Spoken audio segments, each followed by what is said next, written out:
It is significant development concerning the shooting incident at the contractor's residence in Bishalgarh. Law enforcement authorities have successfully recovered 3 pistols and a magazine.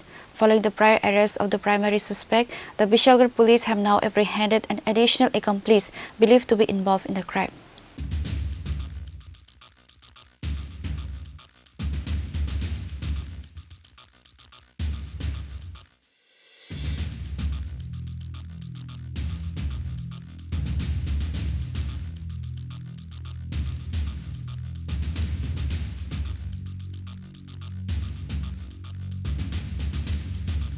It is significant development regarding the shooting at the contractor's residence in Bishalgarh. Based on information obtained during the interrogation of Ranbir and Parimal, police conducted raids on Thursday in the presence of an executive magistrate.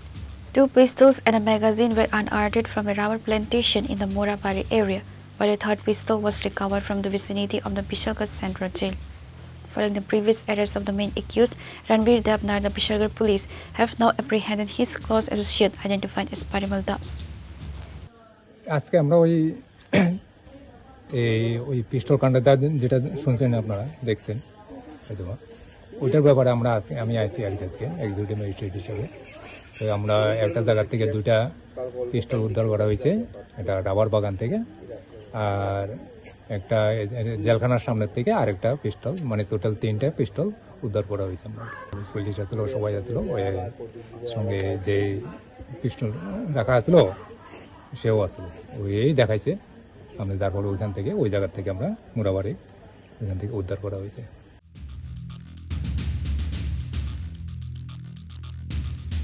During a press conference held at the Bishalgarh Police Station, District Superintendent of Police Vijay Barma provided a formal briefing to the media to clarify the details of the ongoing investigation.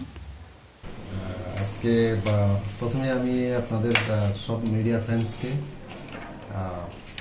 আমার জেলা পুলিশের তরফ থেকে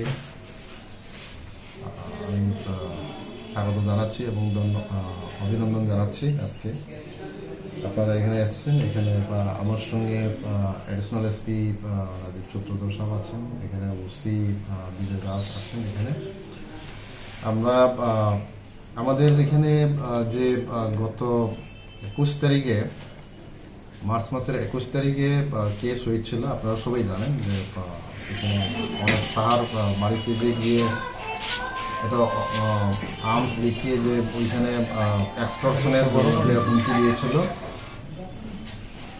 হ্যাঁ, ওইটা তখন আমরা সঙ্গে সঙ্গে কেস রেজিস্টার আমরা করেছিলাম এবং এটা আপনারা সবাই অবগত আছেন। এবং তার কয়েকদিন পরে আরেকটা কেস হয়েছিল, যেটা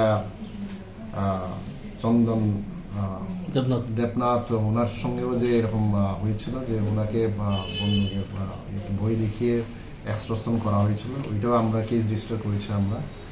তো পরবর্তীতে আমরা যখন তদন্তে নেমে আমরা বেশ কয়েকজনকে আমরা অ্যারেস্ট করেছি।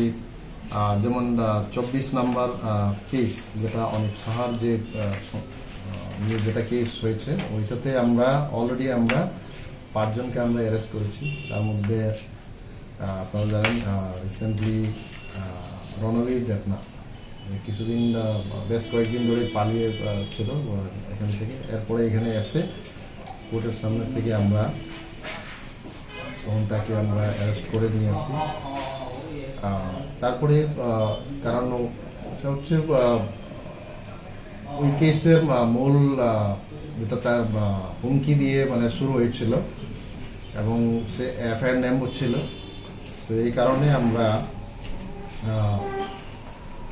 ওনার পেছনে আমরা তদন্ত করে আমরা চেষ্টা করছিলাম যে ওনাকে ধরার জন্য। শেষ পর্যন্ত ওনাকে ধরা হয়েছে এবং 27 তারিখে এপ্রিলে আমরা অ্যারেস্ট করি। পরে আমরা পুলিশ রিমান্ডে নিয়ে আসি, আমরা প্রোডাকশন করলাম। কালকে আবার কোর্টে প্রোডাকশনের পর আবার আরও 3 দিনের জন্য আমাদেরকে পুলিশ রিমান্ডে পাঠিয়েছে, তাকে আমাদের কাছে পাঠিয়েছে। আমরা ইন্টারোগেশনের ভিত্তিতে গতকালকে আমরা হাতিয়ার রিকভার করেছি। তার বক্তব্য থেকে, তার ইন্টারোগেশন থেকে আমরা পেয়েছি যে একজন পরিমল দাস, যেটা ওই 8টা কেসে ইনভলভ আছে, তাকে আমরা অ্যারেস্ট করে আমরা জিজ্ঞাসাবাদ করি, তখন তার থেকে আমরা পেয়েছি তার স্বীকারোক্তির মূলে আমরা দুটো আমরা হাতে পেয়েছি। এটা আপনাদের সামনে এখন আমরা রেখেছি এখানে দুটো পিস্টল। রণবীর দেবনাথকেও জিজ্ঞাসাবাদ করে আরেকটা আমরা রিকভার করেছি, এটাও আমরা সামনে রেখেছি। এটা একটা বিরাট সাফল্য আমাদের এখানে যে বিশালগড় থানার যে ওসি নিজে এটার পেছনে খুবই মানে এটা তদন্তের পেছনে ছিল, কিভাবে আসামিদের ধরা যায়, কিভাবে হাতিয়ারটা আমরা রিকভার করতে পারি, ওইটা নিয়ে আমরা তো অনেক দিন ধরে আমরা চেষ্টা ছিল। কালকে আমরা এটা সাফল্য হয়েছি, কাল গত রাতে। আশা করি এই তদন্ত আরও সুদূর আমরা এগিয়ে নিয়ে যেতে পারবো। আরও যারা যারা জড়িত আছে তাদেরকে আমরা আরও জালে তুলতে পারবো। আমাদের কাছে অলরেডি নামটা এসছে, এখন আমরা দেখছি আরও কি হাতিয়ার পাওয়া যায় কি না, আমরা তদন্ত করে আমরা দেখছি, আরও ইন্ট্রোগেশনে আমরা এখন চালাচ্ছি।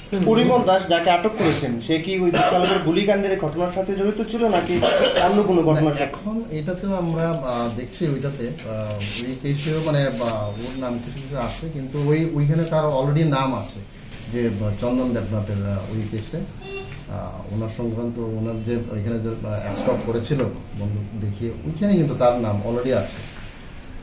আমরা ওইটাতে আমরা দেখছি এখন ওর নামও এখন ধীরে ধীরে বেরিয়ে আসছে। এখন আমরা কিন্তু ওইটা আরো কনক্রিট এভিডেন্সের জন্য আমরা তদন্ত চালিয়ে যাচ্ছি। এখন রণবীর যে এই গুলিকাণ্ড যে সংগঠিত করেছিল, এর পেছনে কি রহস্য, কার পেছনের মানে অদৃশ্য শক্তি নিয়ে সেই রকমটা করলো?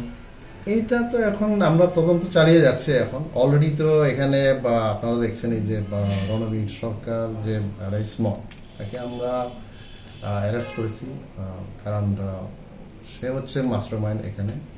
তার মানে ইয়েতেই মানে নেতৃত্বেই সব কিছু হচ্ছিল। তার যে কতগুলো গ্যাং এখানে বিভিন্ন বিশেষ করে ইয়ার্ডের মানে এখানে মানে এঙ্গেজ করে এটা কিন্তু এইরকম মানে অ্যাক্টিভিটিসটা চালিয়ে যাচ্ছিল।